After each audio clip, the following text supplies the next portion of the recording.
Hello and welcome to a journey of clarity, a personal exploration of getting in tune with yourself and in tune with others with your host, Dr. Natanael Costea. This is a journey of emotional and spiritual awareness, of discovery what life truly means, and a clear shift from an ego-driven world to a meaning-driven world. I believe we can become more in tune with our thoughts, our emotions, and our spirituality. And as we do that, we will make better decisions, have deeper connections, more fulfillment, and even more joy. This is a bit of clarity. Hi, Nathaniel here. The other day, I went to a time of fellowship with some men, just getting together. We get together every Friday morning at 6. I know it's quite early for some of you. And we have a chat, and sometimes we allow each other to share in the largest circle. We even pray for each other, and it's just a really good men's get-together. And this is every Friday morning. Now, this particular Friday, I invited a guest who hasn't been to anything like this before. And as we shared and we opened up and discussed things between us men, he felt very comfortable to share his story. And his story is quite challenging in the sense because he experienced a lot of trauma, a lot of loss in his life. And I felt for him as he was just telling us his story. And after the chat goes on for about an hour, and then everyone has to go back to work. And by 7 o'clock, we leave the place and we have to go. But on this particular day with this guy that came through, I just couldn't just leave him there after he shared his story, even though we were nice to him and encouraged him and gave him a lot of hope. I just felt that he hadn't emptied out. There was a lot more that he was, going to share if somebody gave him the ears or the chance or the heart to hear him. So I invited him back to our business. Now, our business is not so far from here, only about 10-15 minutes away from here. It's a new business. I'm an entrepreneur, so we started up a factory where we make windows, double glazed windows. And I'm working during the day there as well, and I do the coaching, and I'm involved in quite a number of things. So I invited him to that office, and he came through, and we spent another hour, an hour and a half chatting about, his story and what it meant for him to be with the guys in the morning, and also the feelings that he's going through and the hope and the perspective that he has. Now, all this together, everything, all this scenario that I'm talking about has a purpose here, because what I want to talk about today is called empathy. Empathy. And the scenario that I've given to you is related to empathy because that's how you empathize with people. It is trying to understand what they're going through, even though you yourself may or may not have gone through the experiences that they have, trying to understand the feelings, the emotions that they are experiencing, and also to be there enough for them to offer them some sort of way forward. And one of the biggest components of emotional intelligence is this empathy. I know maybe it's a new term, maybe it's something that you've heard but not really understood how it works or what it refers to. So today we're going to unpack this empathy as part of EQ to have more clarity on how we can engage with other people and develop our social awareness. In your show notes, which are available on eq.org.au, also in the links that are provided wherever you're consuming and watching or listening to this content, you will have these notes that I will refer back to. So make sure that you download those. If you're driving right now, I know you can't download them, so don't touch your phone. Just go afterwards when you're at the desktop and download them and keep them handy and just refresh the content that we're going through today. So episode 29, develop an understanding of empathy. Empathy involves the ability to emotionally understand what other person is experiencing. So basically you have an awareness of the emotions that are going through the other person, and in some way or another you are able to form an understanding of these emotions. Essentially, it is putting you in someone else's position and feeling what they must be feeling.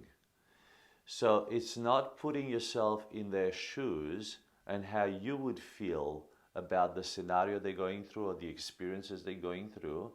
So not how you would feel about that situation, but putting yourself in their shoes with their own feelings, with their own emotions, mirroring what's going on in their lives, in the sense understanding the emotions they are feeling in that experience.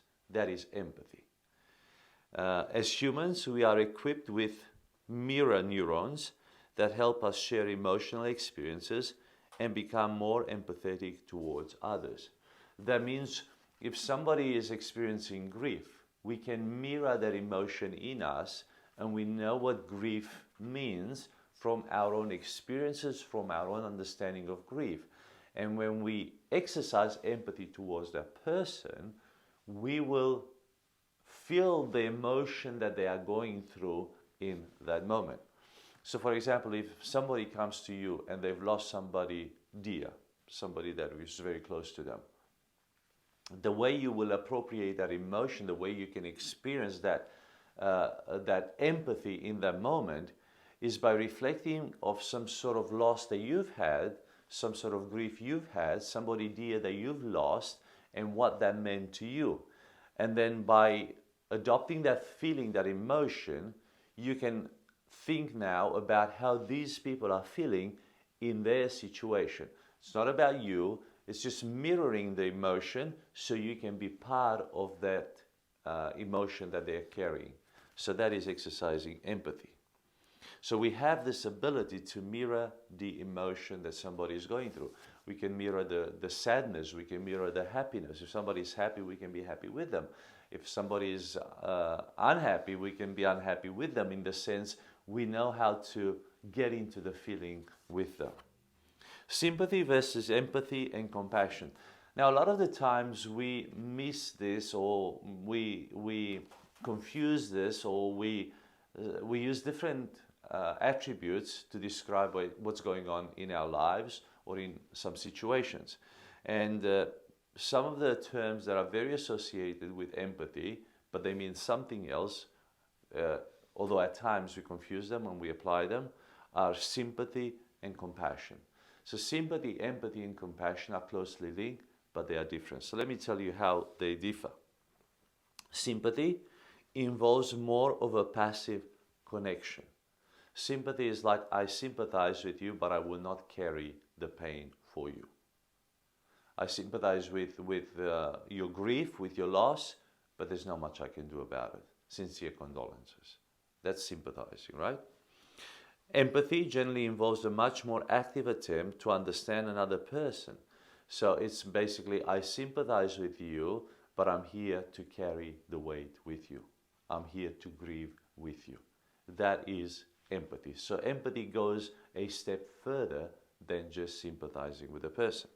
It also differs from compassion, which relates to the desire to help, not just understand the person. So the compassion relates more to helping that person, is saying, all right, you're going through this pain, or you lost somebody dear, what can I do for you? So it's not so much understanding them, but it's more about helping them. It's like saying, all right, I understand you're grieving in this time, I'll come and cook for you, or I'll come and clean dishes for you or something. That is compassion. That is you acting towards helping that person alleviate the pain in some way, but not so much sympathizing or empathizing with their emotion to understand their emotion, but it's more like an active way of bringing some aid or help to that person. So that's the difference between sympathy, compassion, and empathy. I hope that makes sense. Okay, there's two types of empathies. There's interpersonal empathy and social empathy, and we'll look at these two as well. Interpersonal empathy is the ability to feel for and with another person. And this rests on our unconscious ability to physically mimic the actions of others. So this is called mirroring. So for example, if somebody shares with you a sad story, let's say we were talking about grief, how they lost somebody dear to them. When they cry, the probability of you crying is very high, because in that interpersonal relationship, you exercise empathy and you begin to mirror what the other person is experiencing. So if they cry, you probably will cry as well. So that emotion carries through. And that this is interpersonal empathy, where you have this unconscious ability to relate to their grief and to mirror the feeling that they're going through. Social empathy, on the other hand, leads us to take in the context other people's lives, other people's background.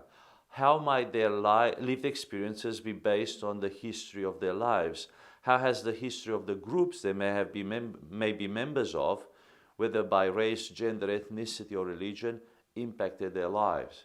So in social empathy, you're not just empathizing with the person, you're empathizing with the context, where you don't just feel with the person, but you go one step further and think about is, how will this family, or how does this social circle deal with grief?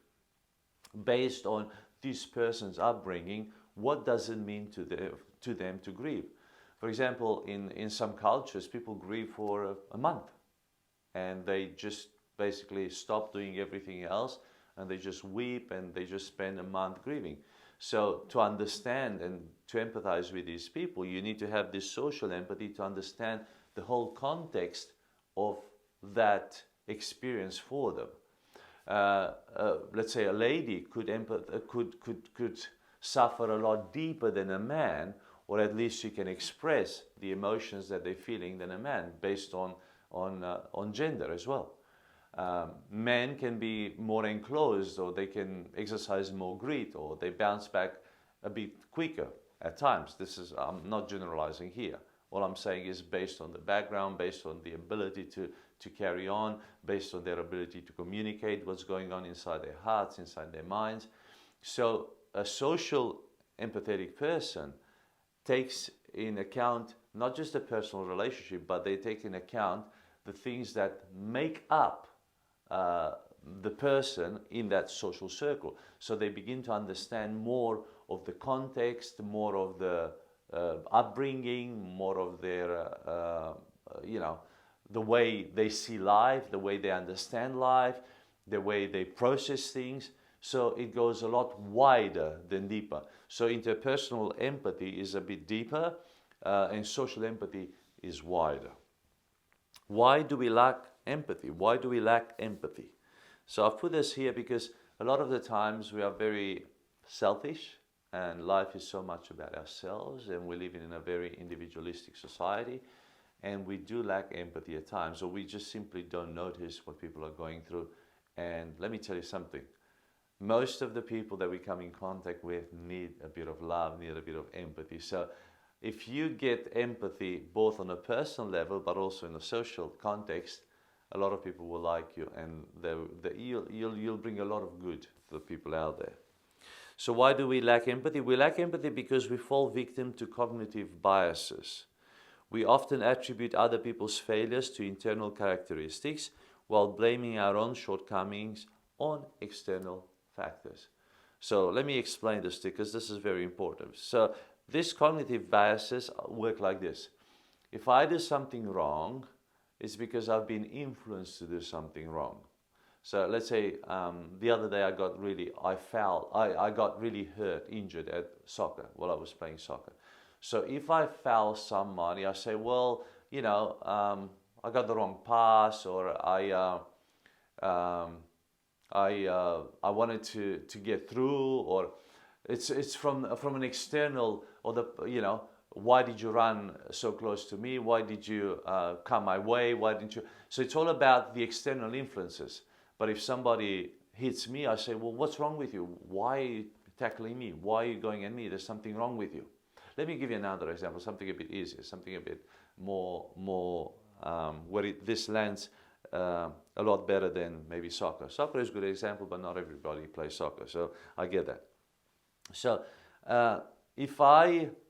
let's say if I say something wrong to you, I'll say, oh, I was influenced by the way you spoke to me.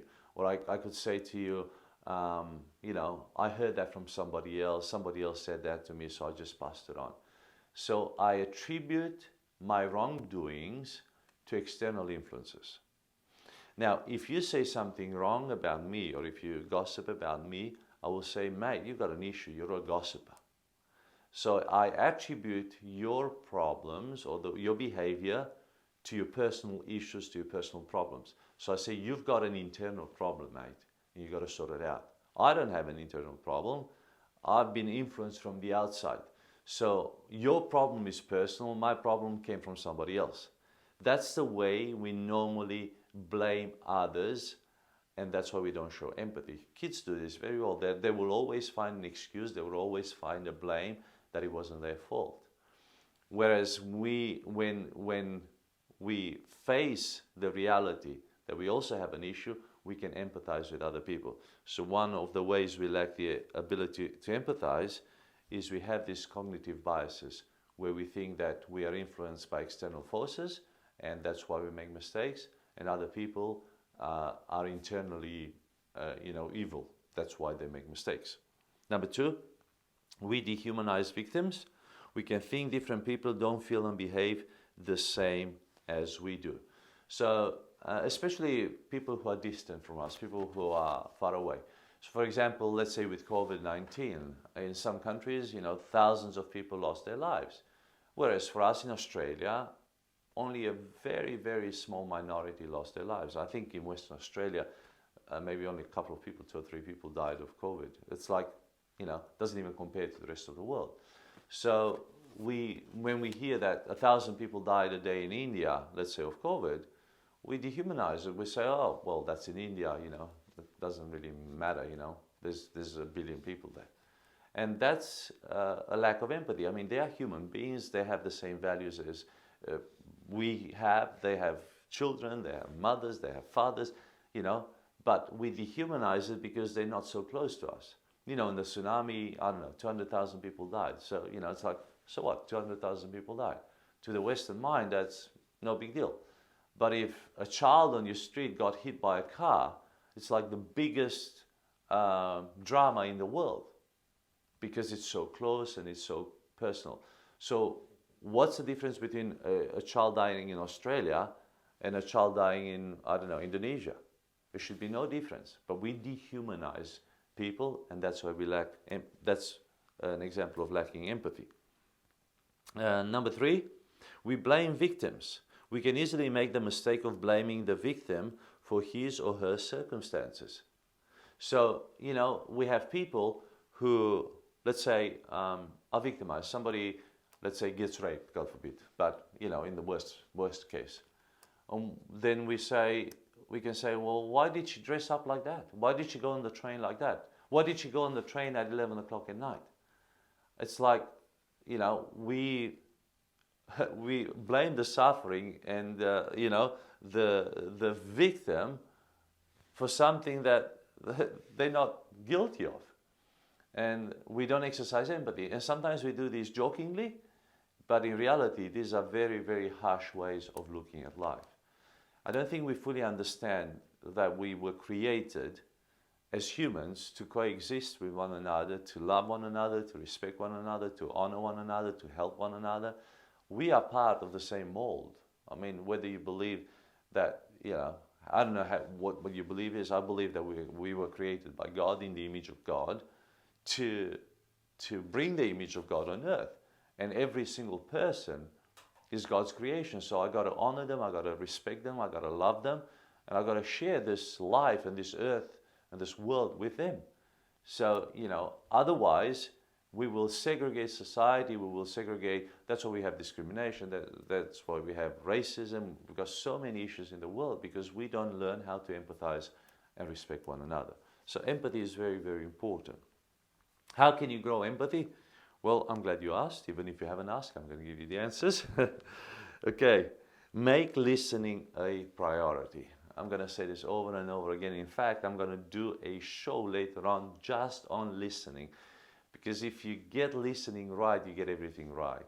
So listening is very, very important, active listening. Listen with the ears and also listen with the heart. Did you know that your heart has eyes and your heart has ears?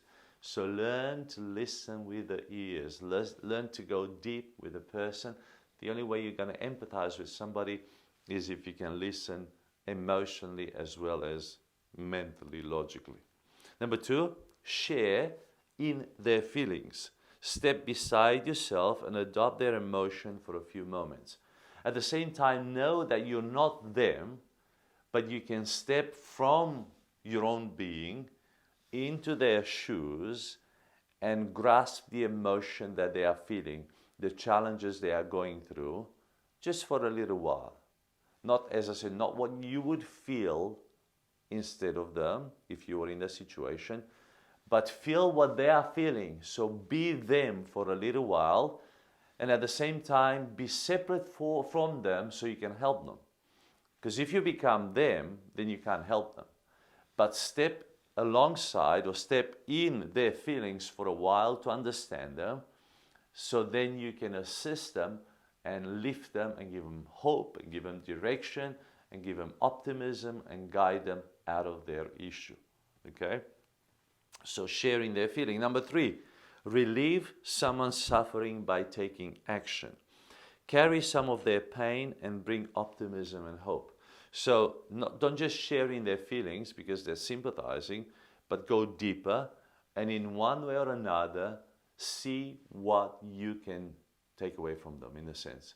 How much of the burden can you take away? What is one thing that you can do for that person that after that conversation that you've had with them, you've lifted some of the oppression or the pain or the burden that they are carrying? Take some action, relieve someone's suffering by taking action. And also lift them up and also give them, hope, give them something to look forward to. Help them see something they don't see. Because when they're at their lowest, they will not see that far. So lift their perspective, lift their horizon, and just help them bounce back from the situation they're in.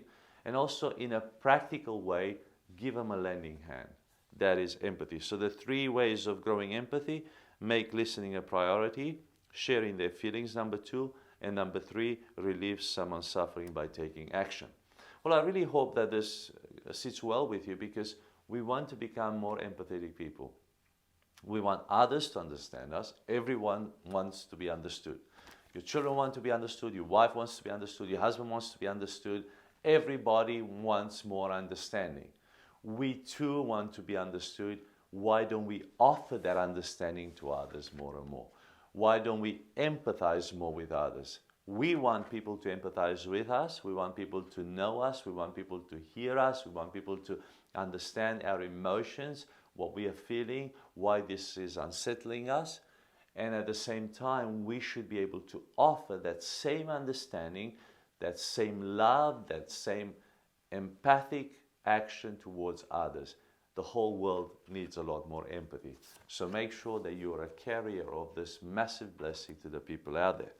If you love this content, please share, subscribe, distribute it to others as well, rate it as well. We love those 5-star ratings, of course, on Apple Podcasts. And empathize more. See ways in which you can touch people and help people. And there's an exercise here for you in the application down the bottom. Think of someone who needs your empathy right now and apply these 3 points to exercise empathy for them. Think of somebody in your circle, maybe in your family, maybe in your social extended circle, who need to be listened to, and make listening a priority for them. How can you share in their feelings, and how can you take some action to relieve some of their pain or some of their suffering? Just get involved, start doing this, become more aware socially what people are going through, and you will be a huge blessing to the world out there. And by your contribution, let me tell you, we can transform this world. You do something better, I do something better, it's our own responsibility. Once we understand it, we fly with it, we just go with it, and this place will become better because you are becoming better. I'm Dr. Natanael Costea, and I thank you so much for joining me on this journey of clarity through emotional and spiritual awareness. If you feel blessed by this presentation, please subscribe, rate, comment, and share it wherever you're enjoying it. And until next time, this was A Bit of Clarity.